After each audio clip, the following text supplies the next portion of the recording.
অভিযুক্ত কুমুদ কলিতা গ্ৰেপ্তাৰ কৰা হৈছে। দীৰ্ঘদিন ধৰি পলাতক হৈ আছিল কুমুদ কলিতা। শুৱালকুছিৰ বামুন্দিৰ পৰা নিশা CIDয়ে গ্ৰেপ্তাৰ কৰে কুমুদ কলিতাক। সোধা-পোছা অব্যাহত ৰাখিছে। বহু প্ৰাৰ্থীৰ পৰা চাকৰিৰ নামত উৎকোচ লৈছিল কুমুদ কলিতাই আৰু পেছাত কুমুদ কলিতা হৈছে সংস্কৃত দলৰ এগৰাকী শিক্ষক। পূৰ্বে গ্ৰেপ্তাৰ হৈছিল কুমুদ কলিতাৰ খুলখালী কুশল দাসক সোধা-পোছা কৰা হৈছিল। কুশলৰ স্বীকাৰোক্তিৰ ভিত্তিত স্পষ্ট হৈছিল কুমুদ কলিতা SI কেলেংকাৰীত জড়িত থকাৰ কথা।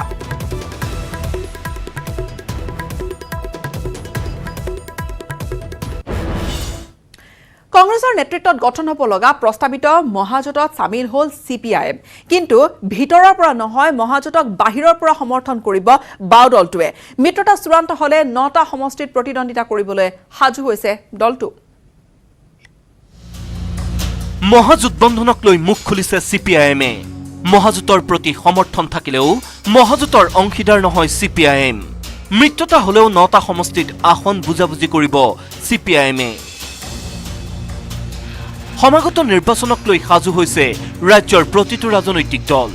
কংগ্ৰেছৰ মহাজোঁটৰ প্ৰতি সঁহাৰি জনাব CPIMে। পিছে মহাজোঁটৰ প্ৰতি সমৰ্থন থাকিলেও ভিতৰৰ পৰা অংশীদাৰ নহয় CPIM। যাতে বিজেপি বিৰোধী ভোট ভাগ নহয় তাৰ কাৰণে আমি প্ৰথমৰ পৰা কৈ আহিছোঁ আৰু এই মহাজোঁটৰ ক্ষেত্ৰতো আমি সমৰ্থন জনাইছোঁ। আমি CPIM দলে আমি মহাজোঁটৰ লগত আসন বুজাবুজি কৰিম, কিন্তু এটা বিশেষ বা কৰ্মসূচী লৈ এটা এলায়েন্স, আমি সেই ধৰণৰ এলায়েন্সত আমি নাযাওঁ। বিজেপি বিৰোধী ঐক্যক অধিক শক্তিশালী কৰাৰ বাবে কংগ্ৰেছৰ মহাজোঁটত AJPকো সামিল হোৱাৰ আহ্বান CPIMৰ ৰাজ্যিক সমিতিৰ। মহাজোঁটৰ ভিতৰৰ অংশীদাৰ নহলেও মিত্ৰতা হ'লে CPIMে আসন বুজাবুজি কৰিব 9টা সমষ্টিত। সৰভোগ, যোৰহাট, ৰঙিয়া, শদিয়াকে ধৰি 9টা সমষ্টিত প্ৰাৰ্থী প্ৰক্ষেপ কৰিব CPIMে। এটা হ'লতো আমাৰ সৰভোগ আছে, ৰঙিয়া আছে, ৰাঙাপাৰা আছে, বিজনী আছে, পাথাৰকান্দি আছে, শদিয়া আছে, যোৰহাট আছে, বৰমা আছে, সৰুক্ষেত্ৰী আছে, এই 9টাই সমষ্টি। এই পৰ্যন্ত মহাজোঁট সন্দৰ্ভত কোনো ধৰণৰ আনুষ্ঠানিক সিদ্ধান্ত হোৱা নাই বুলি কয় CPIMৰ ৰাজ্যিক নেতৃত্বই। CPIMৰ ৰাজ্যিক নেতৃত্বৰ এই সঁহাৰিক মহাজোঁটৰ পোষকতা কৰা কংগ্ৰেছে কেনেদৰে আদৰি লয় সেয়া লক্ষণীয় হ'ব। কেমেৰাত হিতেশ ডেকাৰ সৈতে ভাস্কৰ জ্যোতি হাজৰিকাৰ report, news 18 Assam north east. মহানগৰীত 108 সেৱাৰ কৰ্মচাৰীয়ে সাব্যস্ত কৰিছে প্ৰতিবাদ। চাকৰি স্থায়ী কৰাৰ লগতে নিয়মীয়া দৰমহাৰ দাবীত শ শ কৰ্মচাৰীয়ে উত্তাল কৰি তুলিলে মহানগৰী। কৰোনা কালত দিনে ৰাতিয়ে পৰিশ্ৰম কৰা 108ৰ কৰ্মীসকলে ৰাজ্যপাললৈ প্ৰেৰণ কৰিলে দাবী সম্বলিত স্মাৰকপত্ৰ। ৰাজপথত 108 মৃত্যুঞ্জয় সেৱাৰ কৰ্মচাৰী। চাকৰি নিয়মীয়াকৰণৰ দাবীৰে উত্তাল মহানগৰী।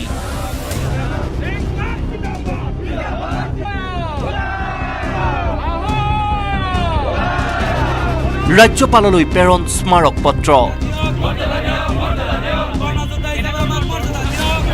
অসম চৰকাৰৰ স্বাস্থ্য বিভাগে জাৰি কৰা এখন নিৰ্দেশনাৰ পিছতে জাঙুৰ খাই উঠিছে 108 মৃত্যুঞ্জয় সেৱাৰ কৰ্মচাৰীসকল।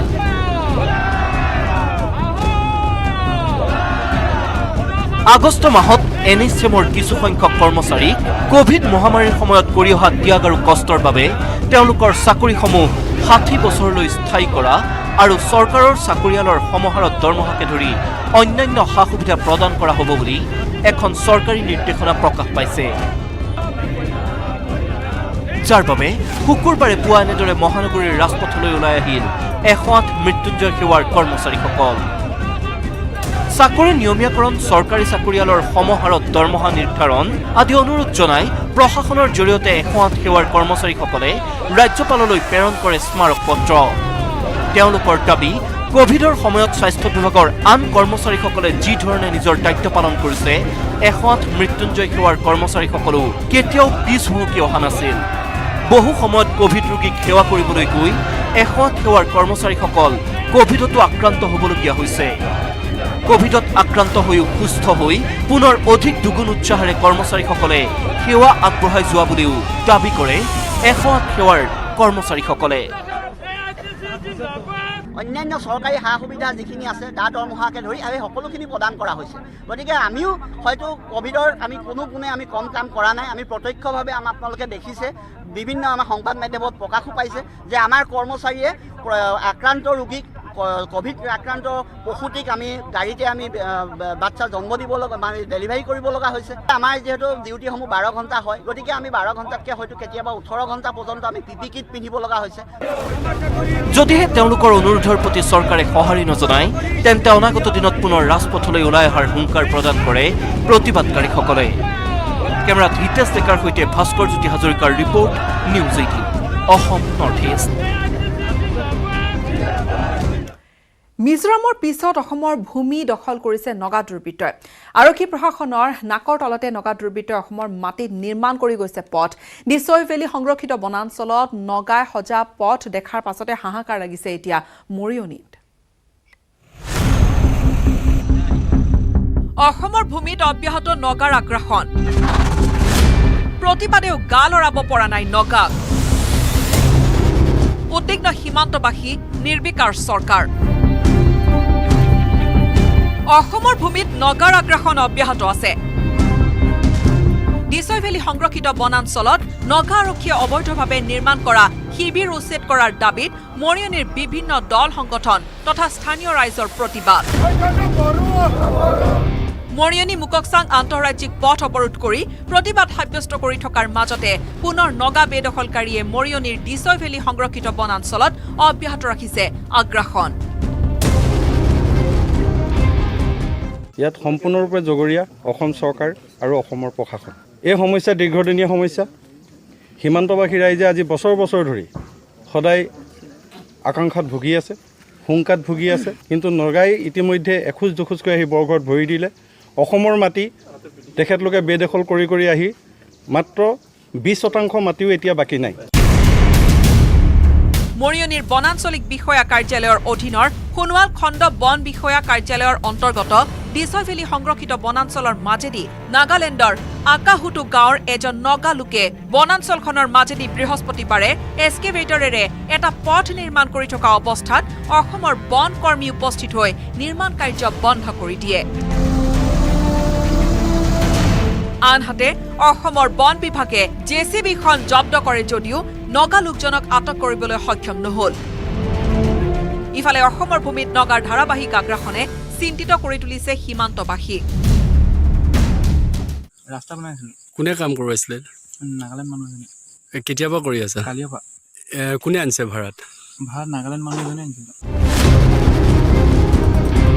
মৰিয়নিৰ পৰা Jyotiprasad Gogoi news 18 Assam north east সময়খিনিতে আন এটা বাণিজ্যিক বিৰতিৰ বিপিএফৰে মিত্ৰতা ভংগ কৰা বুলি মন্ত্ৰী হিমন্ত বিশ্ব শৰ্মাই কৰা ঘোষণাৰ সময়তে বিজেপিৰ ৰাষ্ট্ৰীয় সাধাৰণ সম্পাদক দিলীপ শইকীয়াই এজিপিৰ হাতত থকা বহুকেইখন আসন 21ৰ নিৰ্বাচনত বিচাৰিলে কিন্তু এজিপিয়ে কোনে কাৰণতে আচলতে নিজ হাতত থকা এই 14খন আসন এৰি নিদিয়ে বুলি শুকুৰবাৰে লগতে স্পষ্ট কৰি দিছে এই প্ৰতিবেদন আগবঢ়াই বিদায় লম ধন্যবাদ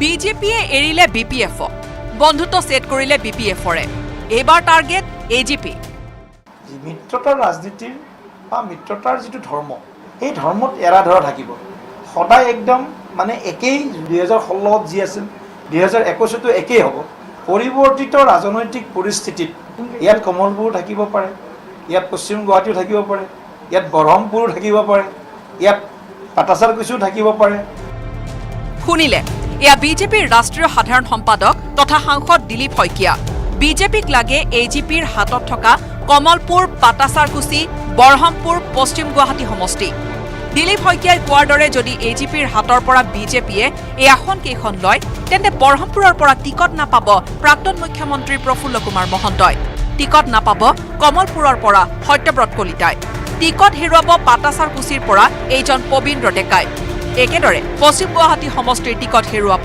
এইগৰাকী ৰমেন্দ্ৰ নাৰায়ণ কলিতাই পিছে এজিপিয়ে এৰি দিবনে বিজেপিক আসন এই সন্দৰ্ভত এজিপিৰ সাধাৰণ সম্পাদক তথা কমলপুৰ সমষ্টিৰ বিধায়ক সত্যব্ৰত কলিতাই প্ৰকাশ কৰিলে প্ৰতিক্ৰিয়া সত্যব্ৰত কলিতাই ক'লে এজিপিয়ে এৰি নিদিয়ে নিজ দখলত থকা এখনো আসন মানে নিজ দখলত থকা 14খন আসনৰ এখনো এৰি নিদিয়ে বিজেপি যিসমূহ সমষ্টিৰ কথা তেখেতসকলে উল্লেখ কৰিছে এই ক্ষেত্ৰতো মই অতি স্পষ্টকৈ ক'ব খোজোঁ যে এই আটাইবোৰ সমষ্টি আমাৰ অসম গণ পৰিষদৰ দখলত থাকিব আৰু আমাৰ প্ৰাৰ্থীয়ে তাত প্ৰতিদ্বন্দ্বিতা কৰিব।